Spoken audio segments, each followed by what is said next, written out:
Welcome to the Real Estate Guys radio program. I'm your host, Robert Helms. We're going to talk today about how you not only get cash flow, but stable cash flow, something you can depend on in these uncertain times. And we've got a great guest today on the Real Estate Guys radio program.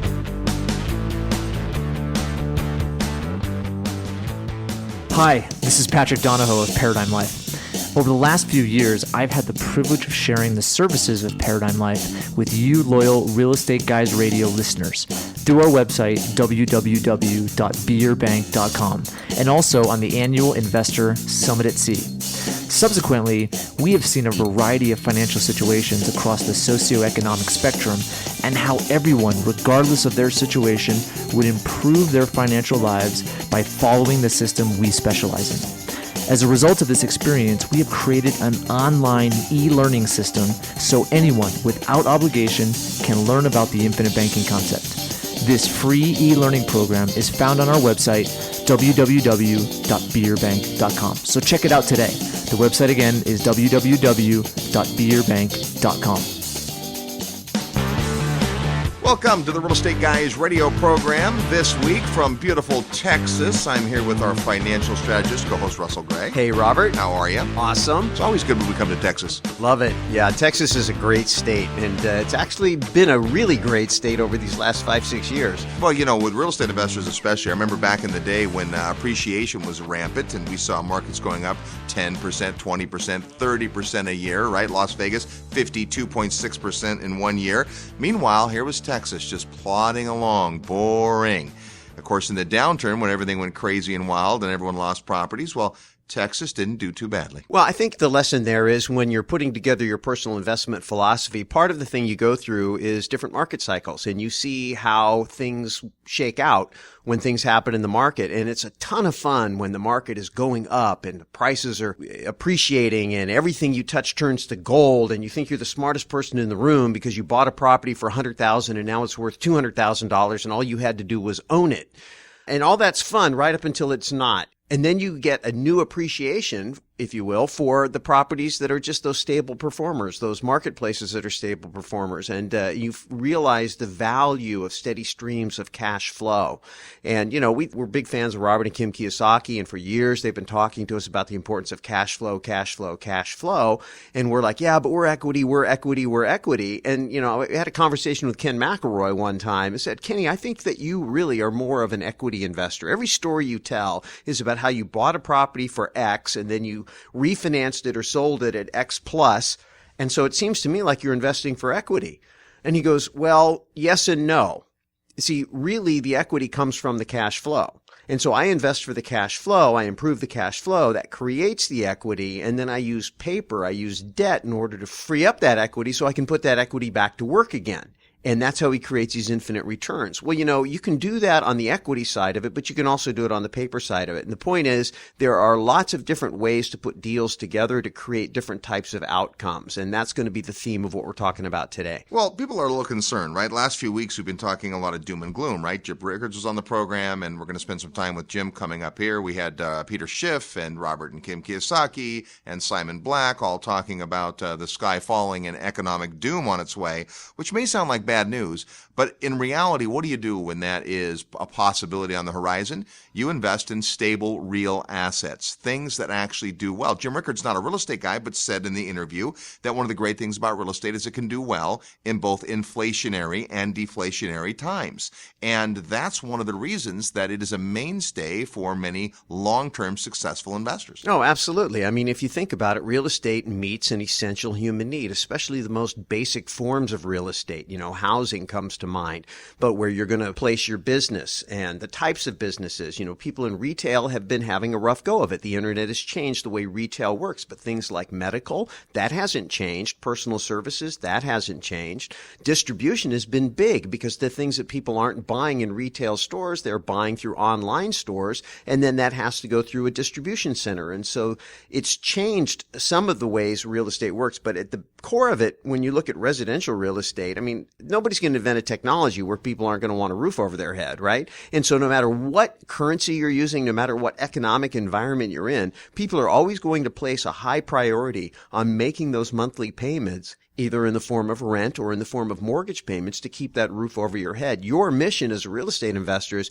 to ask yourself, how can I position myself so that I'm the recipient of that effort, whatever that effort looks like? And then how can I be in a marketplace where there's more of those kind of people rather than less, and I'm on the right end of a supply and demand dynamic. And again, once you've got that part figured out, kind of your strategy and then your market, now it's a matter of how do I put the deal together to actually create the result time after. And I think for a lot of people, the lesson learned in the financial meltdown or the Great Recession was the value of stable streams of income. Absolutely. And stability comes in a lot of different ways, right? And it depends on your personal investment philosophy. This is a market. When you say Texas, it's not really a market. It's many, many markets. But overall, the Texas markets tend to be a little more stable than other markets. Now, that's not right or wrong. Sometimes you want that excitement that you talked about, right? Real estate folks are deal junkies. They want that next deal. They're looking for a deal. They're trying to put deals together. Meanwhile, you have boring, stable cash flow, which can certainly help when times are good and when times are bad. Yeah. I mean, picking markets is almost like picking properties. You put different markets in your portfolio, if you will, just like you put different properties in your portfolio, just like you structure deals differently so that you can balance out risk and reward in your overall portfolio. And a marketplace like Texas that is pretty stable, got great infrastructure, it's got a great tax-friendly environment, it's attractive to business, it's obviously got huge economies of scale, depending on which market you're in.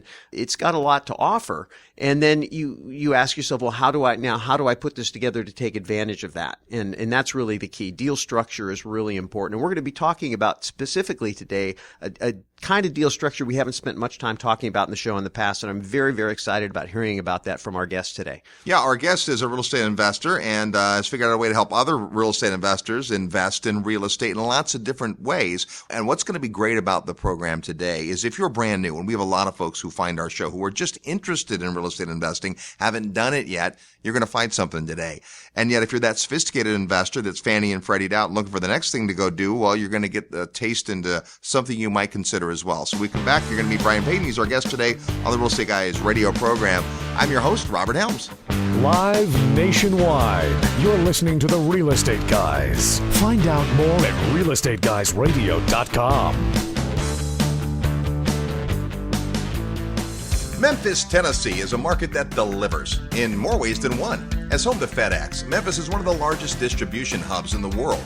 That means working class jobs. No wonder Memphis is one of the best cash flow real estate markets in America. And the guy in Memphis who can deliver great affordable cash flow turnkey properties is Terry Kerr at Mid-South Home Buyers. Contact Terry through the resource section at realestateguysradio.com. And be sure to order Terry's tips for turnkey rental property investing. It's free. Just send your request to turnkey@realestateguysradio.com. That's turnkey@realestateguysradio.com.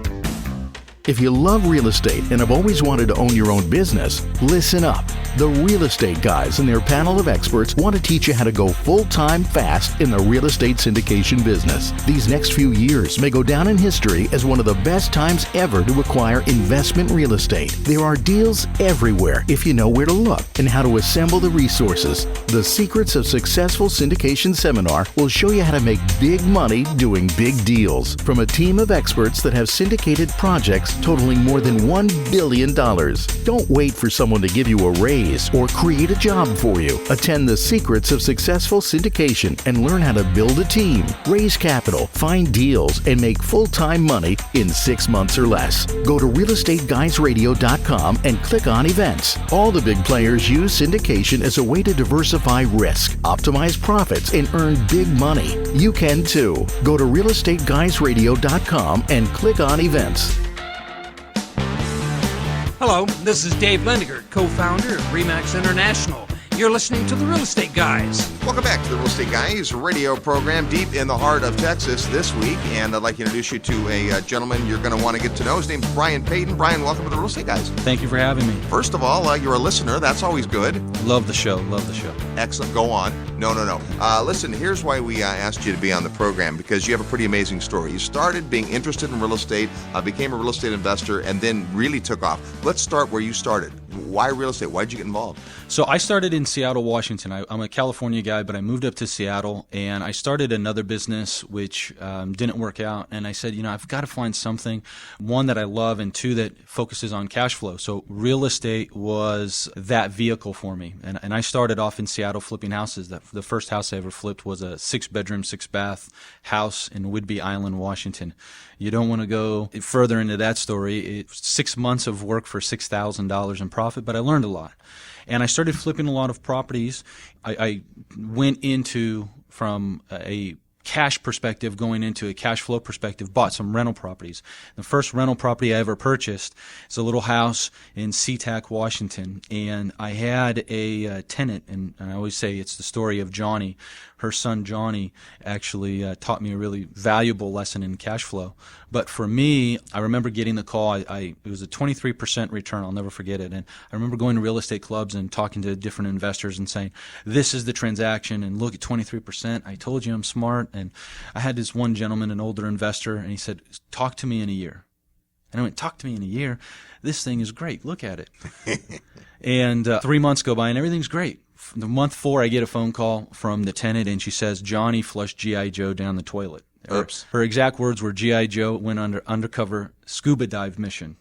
What I learned was my cash flow goes down the toilet as well, right along with Johnny. So for me, I said, I've got to find a way in which I can find a cash flow vehicle, find a cash flow area, and then also have the right strategies. At the same time, I was still doing my flips, and I was doing flips primarily in Phoenix, Arizona, Las Vegas, Nevada, and California. And I got a phone call from my mentor, and he said, this is April, May 05, and he says, you're out of the market. You're out of the market. Whatever you're doing, stop what you're doing, and you're done. And I went, I just don't see why we would be out of the market right now. Right. But I realized he's much smarter than me, had much, much, much more money than me, so I said I'm going to listen to him. And I learned a very, very valuable lesson, which was it is one thing with your investments to have an emotional attachment to the investment, but when it comes to the exit, too many investors are emotionally attached to the exit of their investment, and I learned not to be. So I started doing due diligence on markets and where I could build a portfolio for myself. That was my primary objective. Trying to find a way back into California. And California is great for equity. California is great for appreciation. California is not so great for cash flow. So I couldn't find a way to get back to California for cash flow. So that's what led me to Texas, is seeking cash flow investments. All right, so some great stuff here. And we're going to talk about Texas for sure, the reasons it attracted you and continues to. But I think first a great thing to talk about is the fact that when you got the call, and you're doing the thing, and you've got active projects, and you're making money in these markets. And that's what was happening in 2005 for anyone who was flipping houses, right? We're all doing well. And then all of a sudden, here's the call that things are maybe not so good. We better put on the sideline. There was still a couple of years where you could have made some sunshine. Well, and furthermore, I didn't see it. I didn't see what he saw. And what he saw was the retail values of properties not coinciding with the retail rents of properties and it being unsustainable. When that home buyer goes, it's cheaper to rent than buy, guess what? They don't buy. Right. But that doesn't happen overnight. So there was about an 18-month period where I sat there and watched friends, family members, business associates continue to make hundreds of thousands, millions of dollars. What I was doing at the time was going through this due diligence of where should I go to build my cash flow portfolio, which wasn't building any revenue for me at the time. So it was definitely a learning experience, but I'm glad I went through it because what I learned was cash flow investments should be the foundation of your portfolio. Once you've built the portfolio out, then it makes sense to go and do more exotic investments. But simple, to the point cash flow is always the way to go to build your portfolio out. And it's what I learned going through that learning experience. Well, it's a great experience. Of course, one of the great things about it is other people can learn from it, right? Being in that position where you think you've missed the market, one of the best things probably to happen to you is sitting it out. Then Texas, all of a sudden Texas is on your radar. So what attracted you to Texas? Well, it's a couple of things. It goes back to how my mentor saw the crash, which was retail value versus retail rents. And Texas as a whole is totally in line from a retail value perspective to a retail rents perspective. If a property in Texas appreciated at 5-6%, it was the darndest thing. The rents also appreciated around the same 5 to 6%. So for me, this is a stable market where I can build my cash flow. And I picked San Antonio as a place to build out only because it was the most undervalued real estate. But all of Texas, it's one of those things. If you're looking for a fertile ground to build positive cash flow real estate, you can't go wrong with Texas as a whole. So for me, I went to Texas, and to continue my story, I started with 4 houses. I had a lump sum of cash, which I said, I'm going to invest this cash. It's not going to be part of my living expenses. It's going to be investment capitals, $250,000. I bought 4 houses. And I used the strategy we're going to talk about a little bit later. My whole strategy was, I'm not going to touch these investments. I'm going to let them do their thing.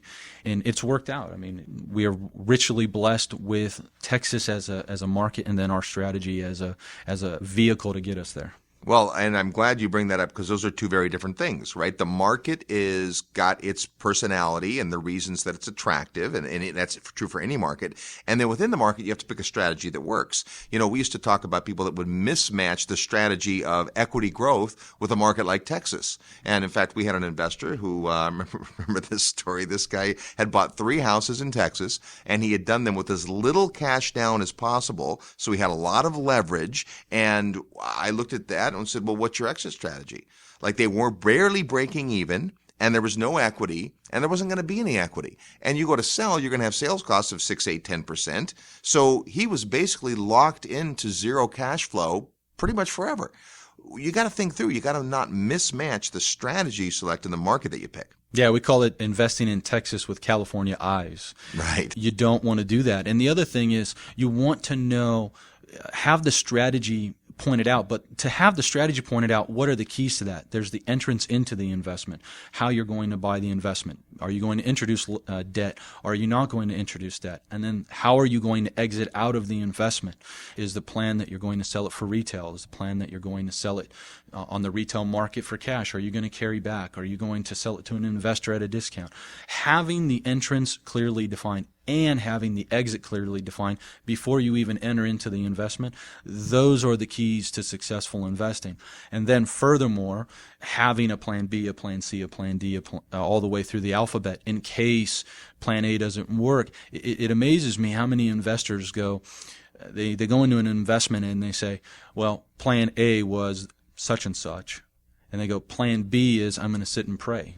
And I go, no, it doesn't work that way. You've got to have the whole gamut of what you're going to do with your investment planned out before you enter into it. And that's one of the things that I knew clearly. This is how I'm going to enter into the investment, and this is how I'm going to exit out of the investment. Well, you need a primary strategy, right? That's kind of what drives your decision. But if you don't have those backup strategies you talked about, then you better hope and pray, and hopefully things go your way. And real estate's too unpredictable for that. And I think our topic today is about stability. So obviously a market like Texas, pretty stable market in general. Not big high run-ups, but also not big crashes either. So what are some other ways that you look for stability as a real estate investor? I think, like you were saying, the area is important. I think the strategy as well. And for me, it goes back to my story. I'm sitting in my house in Seattle, and I'm thinking about Johnny flushing this G.I. Joe down the toilet. And I'm literally going to a dark place. I'm going, all right, is there a contraption that I can build to where I could have caught this G.I. Joe before it went down the toilet? My wife came up to me and said, Brian, stop thinking about that because you're going to catch something else. For me, it was there has to be a way to eliminate that expense variable, that maintenance variable. It's a light bulb moment for me. I said, if I am paying a mortgage to my bank, and I called my banker up and I said, I just flushed a G.I. Joe down the toilet. Please come out and send the plumber out. He's going to go, you're crazy. And by the way, it's the first of the month. Pay me. Right. And I said, that's the position I want to be in. I want to eliminate all of the variables, the expense variable, maintenance variable, property taxes, insurance, just everything. I just want to pass it on, and all I want to be focused on is what's my income. That is what led me to my strategy, which is I just want to be focused on the cash flow, on the income. And then secondarily, I said, well, the secondary bonus to being the bank, as we call it, I want to be the bank, is when you carry the paper, when you give a loan to someone, there's an interesting thing that happens. If I'm selling you a house for $100,000, the moment you sign on the dotted line, yes, I agree to make these payments for the next 30 years at this interest rate, a magnificent thing happens. And that's that $100,000 asset now has another component to it. and that's $150, $175, maybe $200,000 of interest. And for me, that meant something because I was a California investor. I was a West Coast guy, and I needed appreciation, and I needed to find a substitute for that because I wasn't going to get a lot of appreciation in Texas, like you said. And that substitute has been interest.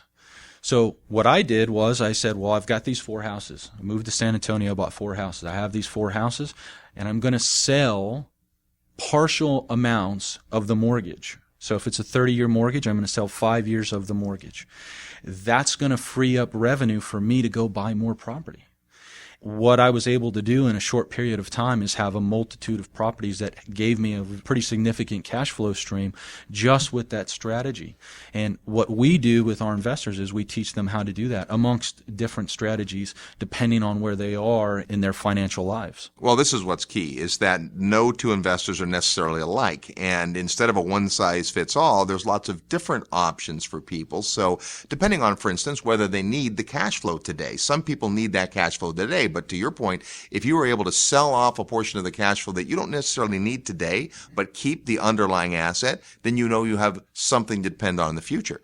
So that's a pretty interesting model. So let's walk through kind of a beginning investor, someone who's brand new to real estate, and they say, gosh, Brian, you've been doing this, you've bumped your head and you've learned and you've done things right, and what's a strategy I might consider? What I would tell the beginning investors is important to not make many mistakes. It's important to invest in a stable strategy, and one of the strategies that we would introduce to that investor would be, think about it like this. You've probably seen the television shows Flip This House. Sure. Everybody thinks Flip This House, the guys just magically have a sack of money that falls on their head, and now they can go and flip the house. Well, it generally doesn't work that way. Normally, they're going and borrowing money from someone to go and flip the house. Yep.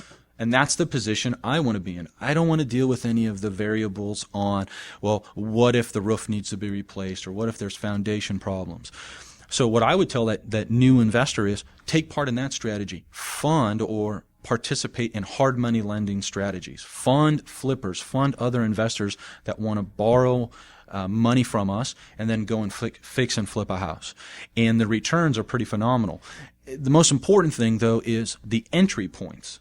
We can have investors work with us at $5,000 as a minimum investment requirement. So it pretty much is a strategy that anyone can take advantage of. You could be working at McDonald's or whatever the case may be and have enough money saved up to where now you can participate in a strategy where you can get some pretty significant returns. Well, there's a couple things here which I think are critical. First of all, the hardest thing when you start out is getting that first nest egg, that money to fall out from the sky. And $5,000 isn't typically enough to invest in most real estate deals, but this does a couple of things. One, it lets you get into a deal. And 2, not only are you hopefully going to make a return on the actual investment, but you're going to build what we would call your experience resume, right? If you're part of the group that funds a flip transaction, and the reason, a hard money loan makes sense, typically a hard money loan, higher points, higher fees, but shorter duration, is a flipper only needs the money for a short period of time. And what they're doing is adding the value quickly. And so they're happy to pay a higher interest rate. We tend to think as consumers, well, a lower interest rate is better. And today I can get a loan at next to nothing. Yeah, but it's getting the loan, it's getting it funded quickly, it's having it come back quickly, because a lot of loans have prepayment penalties and all that stuff. And so being part of that is a way for someone to get their toe in the game, to get a foothold. Now, an investor puts $5,000 in, they can say, well, my partners and I are flipping houses in Texas. And the other thing is this, think about it from a position standpoint. If you're the flipper, what are your 2 outcomes? Your 2 outcomes are you win, you make a lot of money, or you lose. Right. And you don't.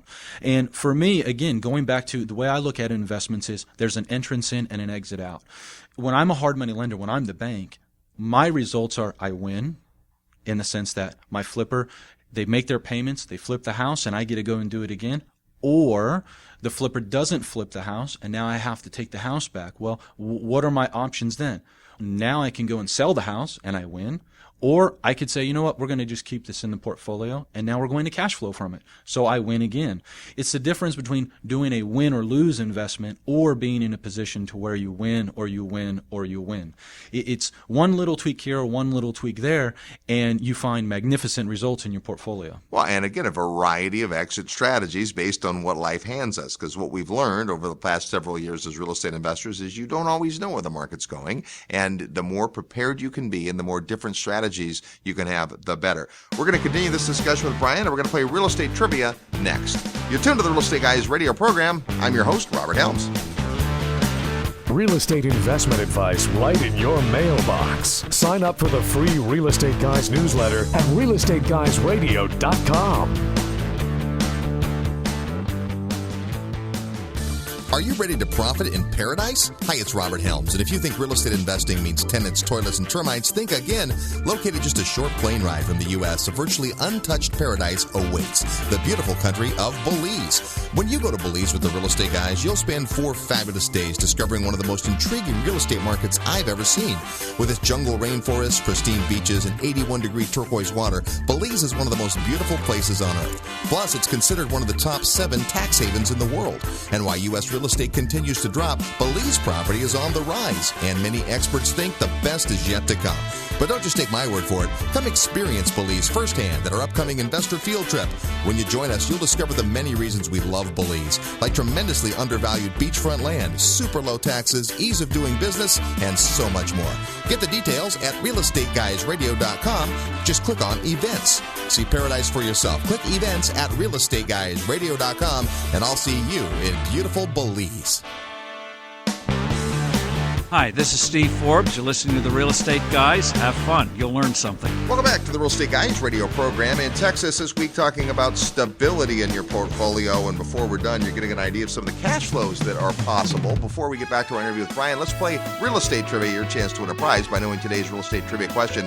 And it's a good prize, and it's a fun question since we're in Texas. Here's how it works. As soon as you hear the question and think you know the answer or want to take a guess, send us an email to trivia@realestateguysradio.com. Trivia@realestateguysradio.com. Include your name and your actual physical mailing address, because if you're the winner, we're going to send you a copy of Robert Kiyosaki's brand new book, Second Chance. Had a chance to spend some time with Mr. K a few weeks back, and got a whole bunch of these books that he wanted you guys to read. So Second Chance is an amazing new book from Robert. That could be yours if you know today's real estate trivia question. Last week on the Real Estate Guys, we asked this: which U.S. city has the highest number of golfers per capita? A lot of interesting guests based on where people like to golf, but the surprising answer is Minneapolis, Minnesota. That's the most golfers per capita. Here's our real estate trivia question for this week. Since we're in Texas, Sam Houston was certainly one of the most famous Texans. He actually wasn't born in Texas. He was born in Virginia. But there's more. He was the governor of another state before he came to Texas. What state was Sam Houston governor of before he came to Texas? If you know or just want to guess, trivia@realestateguysradio.com. Send us your name and mailing address. If you're the first one with the right answer, you'll get a copy of Robert Kiyosaki's great new book, Second Chance. That's today's real estate trivia question. We're talking with Brian Payton about stability in your cash flow investments. Fascinating stuff, Brian. Different ways that you can make money in real estate for sure. But let's talk about the primary focus that you guys have, which is this idea of seller or vendor financing. How does that work? Yeah, so for us, the way that we look at vendor finance is, again, what is our entrance into the investment? We're going to buy it. We're going to buy it for cash. We're not going to have any leverage introduced.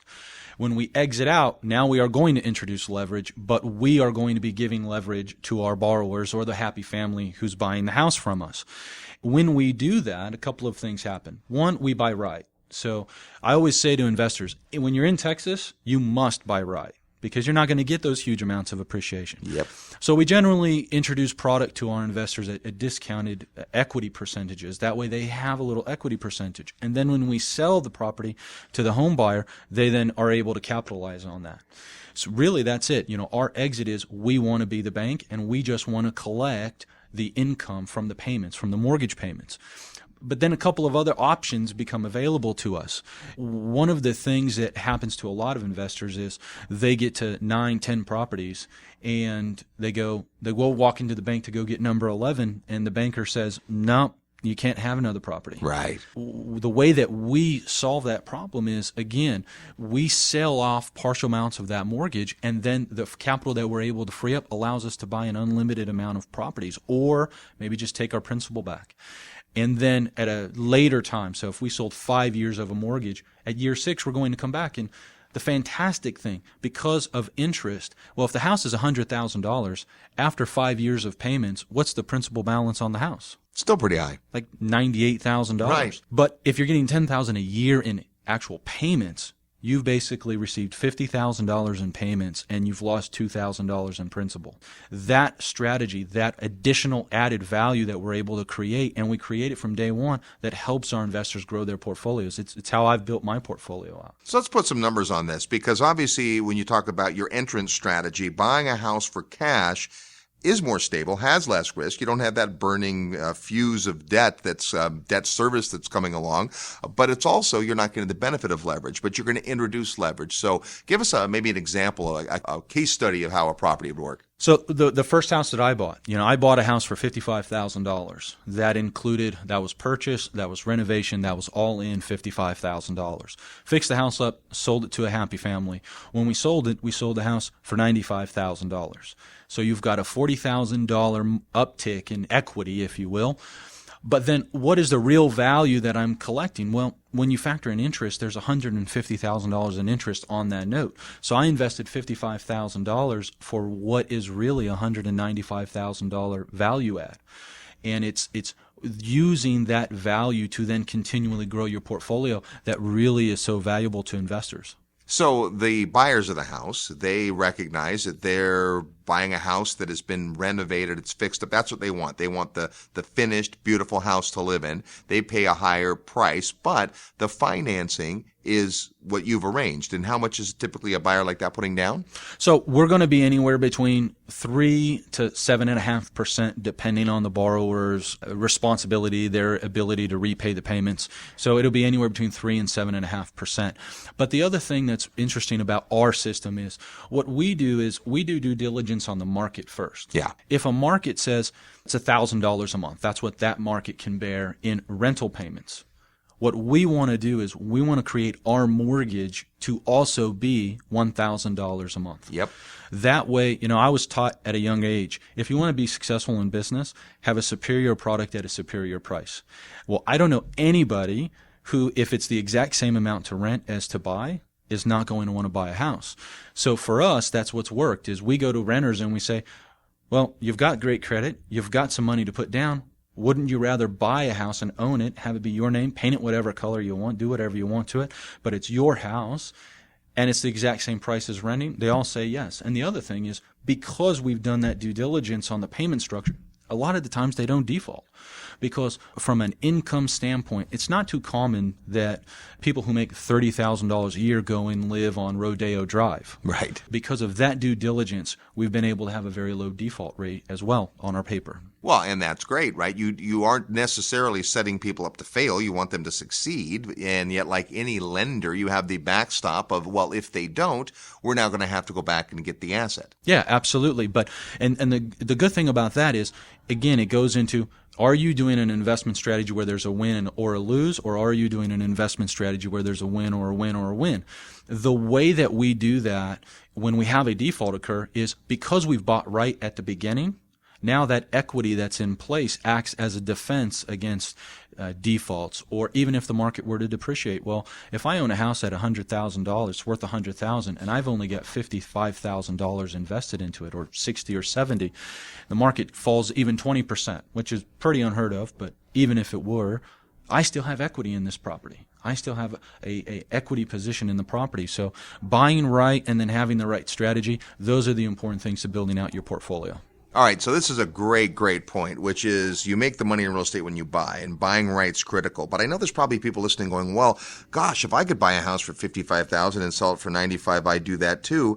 How is it that you're able to find houses at less than market value? Well, we've spent a lot of effort, a lot of money, and a lot of time in developing marketing strategies that find motivated sellers and bring motivated sellers to us. I'll give you an example.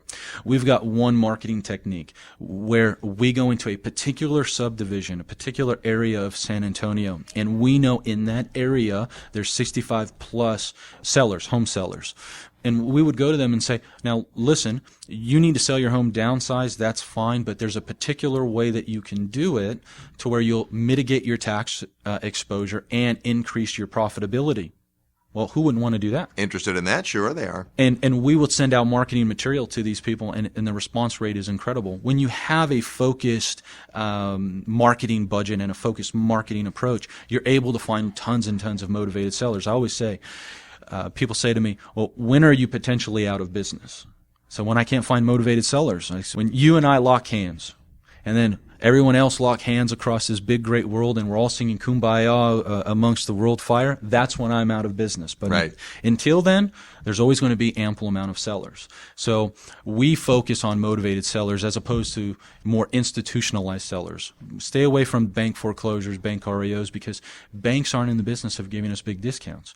But if you're a motivated seller in a position to where you are going to lose your house or you can sell it, you're in more of a position to give us a discount.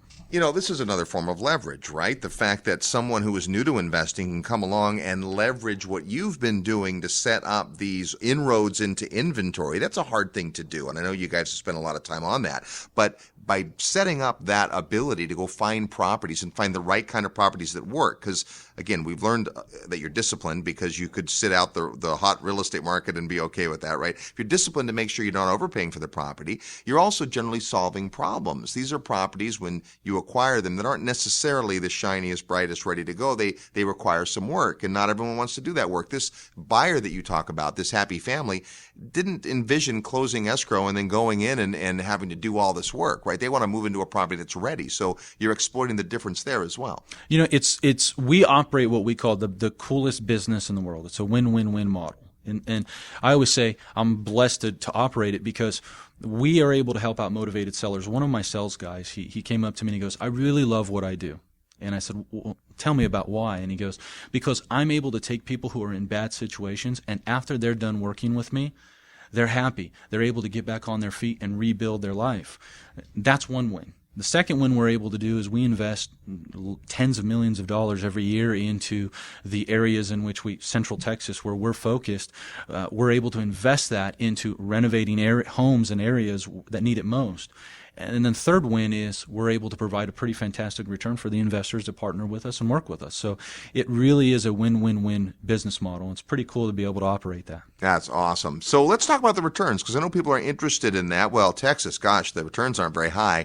And yet, because of the way that you approach the business, the returns are pretty good. So let's talk about kind of the range of returns that you're seeing your investors be able to reach today. Well, there's a tons of different strategies, but the two strategies that we've talked about, hard money lending, we're going to be anywhere, it's all double digits. We're going to be anywhere between 11 to around the 20s, depending on the amount of loans that we can do in a year. If we do one loan, we're going to be trending lower. If we're able to do 3, 4, 5 loans, in the sense that flippers sell that house quickly, well, we're going to have a higher return. Yep. And then on our vendor finance model, we tend to find that we're anywhere between 13% to around 20%, again, depending on where we are from a cash flow perspective. You know, one of the things that most decides what my return is going to be is the property taxes that are dictated by the county, because if I'm looking at $1,000 a month payment, and in one house they only take $100 a month, and in another they take $200, well, that's a significant return difference. But, you know, for us, we're going to be in the teens to the 20s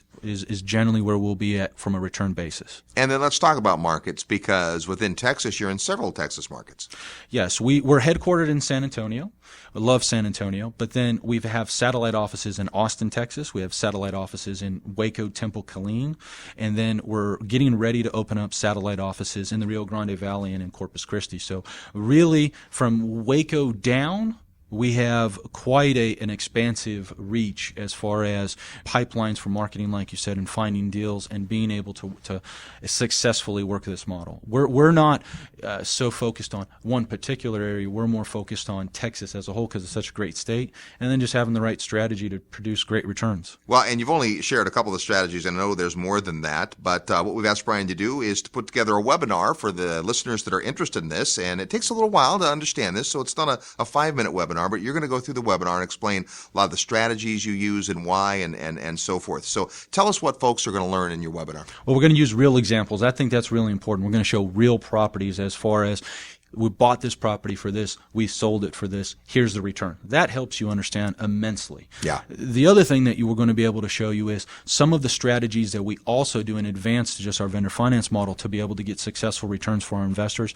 And then also introduce you to our team and then introduce you to the Texas market and why the Texas market is so special. You know, if you haven't done any due diligence on Texas, you may think, there's no appreciation there. Why should I go to Texas? There's 100 reasons to come to Texas.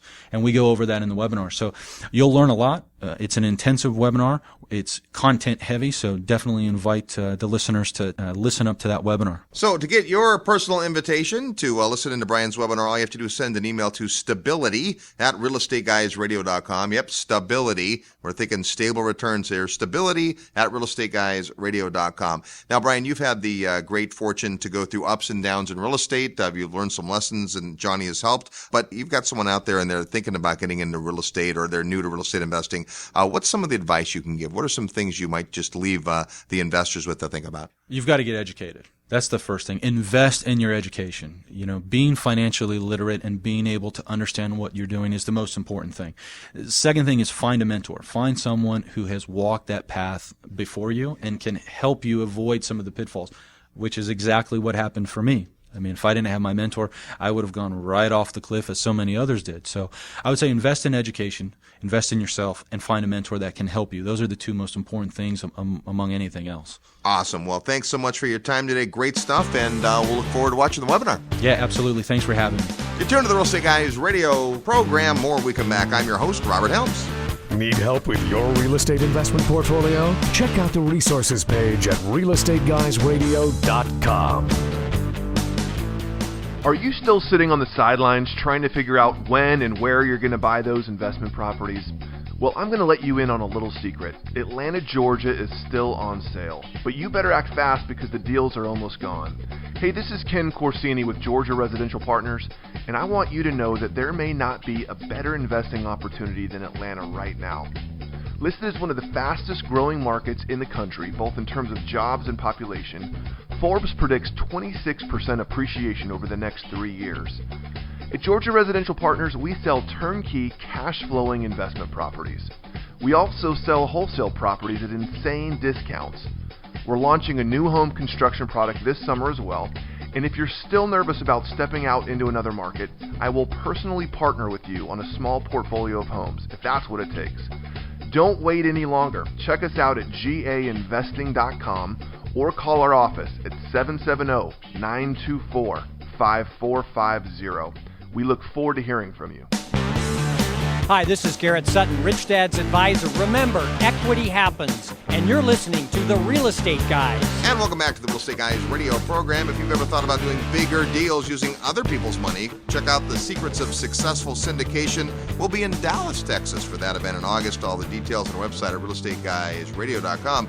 Well, certainly some great stuff there from Brian. No, it's great. It was great. One of the things that I love about my role as the co-host of the show is I get to run around and meet all these guys on the front end and spend lots of off-mic time getting to know them, researching who they are, what they do, how it works. Even today, preparing for the show, spent probably half an hour just chit-chatting with Brian and he was taking me to school on just different financial strategies. And of course, I eat that stuff up because to me, at the end of the day, you're involved in these asset classes, whether you're on the debt or the equity side. It really doesn't matter in the markets and all of that. You're trying to create financial results. You're trying to move the needles on your financials.